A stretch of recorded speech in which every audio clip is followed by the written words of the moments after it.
बिस्मिल्लाहिर्रहमानिर्रहीम। General knowledge academy में खुश आमदेद। मेरा नाम खालिद हुसैन है और हमने एक हिस्ट्री की सीरीज़ का आगाज़ किया हुआ है और उसमें आज बरसगीर में अरबों की आमद और फ़तह सिंध इसके बारे में पढ़ेंगे। वीडियो शुरू करने से पहले छोटी सी गुजारिश है, जिन दोस्तों ने अभी तक चैनल को सब्सक्राइब नहीं किया वो काइंडली चैनल को सब्सक्राइब कर लें और साथ घंटी के निशान को लाजमी दबाएं ताकि नई आने वाली वीडियोज़ आपको बर वक्त मिल सकें। तो शुरू करते हैं वीडियो को।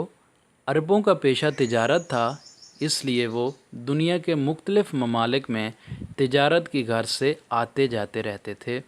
वो हिंदुस्तान से मालो असबाब किश्तियों और जहाज़ों के ज़रिए मिस्र और शाम तक पहुंचाते थे। तिजारत की वजह से वहाँ के लोगों के साथ अरबों के खुशगवार और गहरे ताल्लुकात कायम हो चुके थे।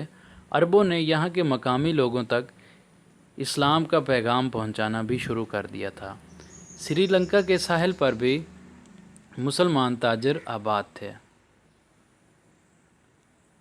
सिंध पर हमले की वजूहात। 703 ईस्वी में मिकरान के गवर्नर सईद बिन असलम को कत्ल कर दिया गया और इसके कातिल ने सिंध के राजा ताहिर के यहाँ पनाह ले ली। हुजाज बिन यूसुफ ने कातिल की वापसी का मुतालबा किया, लेकिन राजा दाहर ने इस मुतालबा को मुस्तरद कर दिया। दूसरी अहम वजह यह थी कि श्रीलंका में मुकीम अरब मुसलमानों का एक जहाज़ तिजारती सामान और हुजाज बिन यूसुफ के लिए कीमती तोहफ़े लेकर जब देबल यानी सिंध की बंदरगाह के करीब पहुंचा तो समुद्री डाकुओं ने उसे लूट लिया। उन्होंने बच्चों और औरतों को कैदी बना लिया। हुजाज बिन यूसुफ ने सिंध के राजा दाहर को ख़त लिखा कि समुद्री डाकुओं से माल वापस ले लिया जाए, कैदियों को रिहा किया जाए और डाकुओं को सख्त सज़ा दी जाए। राजा दाहर ने जवाब में लिखा कि बहरी डाकू इसके काबू से बाहर हैं। हुजाज बिन यूसुफ ये जवाब सुनकर गुस्से में आ गया और उसने अपने नौजवान दामाद और भतीजे मोहम्मद बिन कासिम को एक लश्कर देकर सिंध भेजा ताकि राजा दाहर को सज़ा दी जा सके। दीबल यानी सिंध की फ़तह।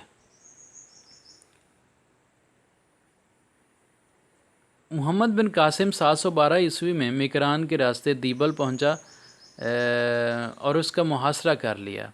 दीबल कराची के पास सिंध की एक मशहूर बंदरगाह थी।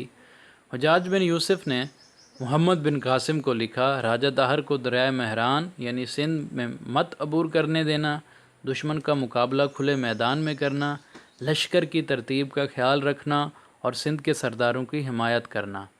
मोहम्मद बिन कासिम ने इन हिदायत पर अमल कर लिया और फ़तह हासिल की। देबल के वस्त में हिंदुओं का एक मंदिर था जिस पर इनका सुर्ख झंडा लहराता रहता था।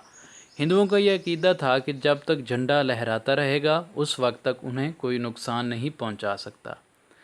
मुसलमानों ने जब मंजनीक चलाई तो एक पत्थर झंडे पर जा लगा, झंडा नीचे गिर गया और हिंदुओं के हौसले पस्त हो गए।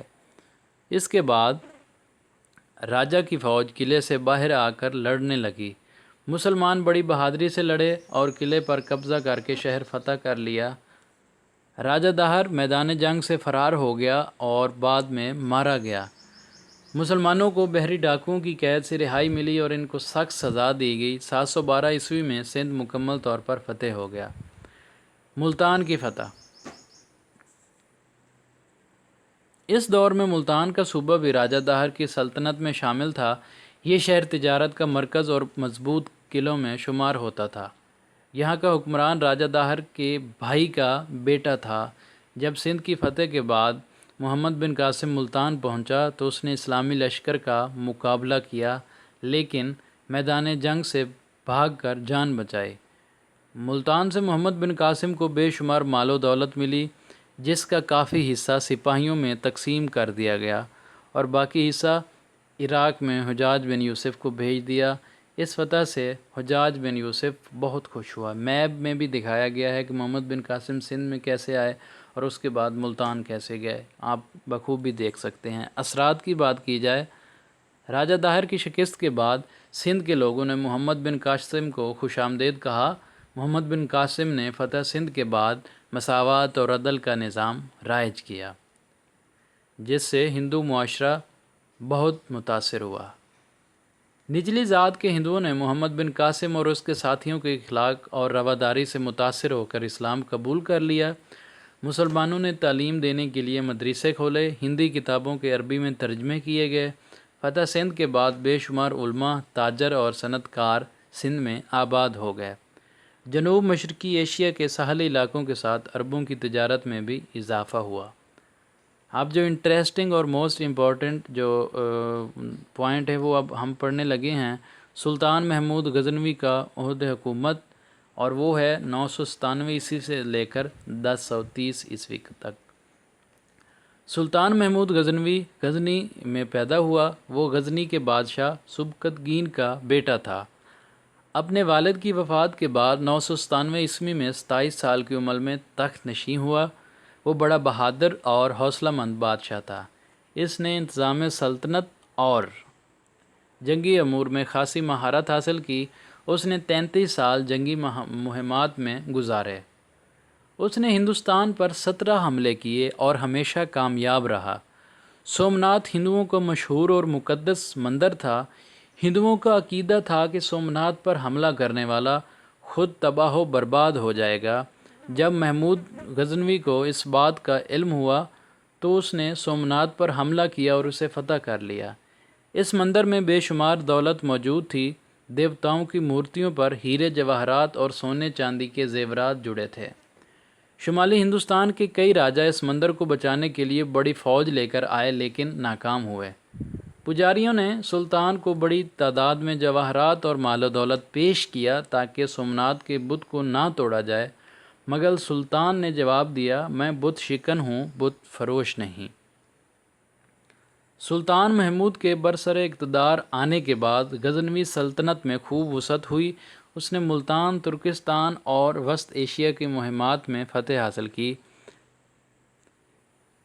پنجاب کے ہندو راجا جے پال نے محمود غزنوی کی تخت نشینی کے وقت غزنی پر حملہ کر دیا۔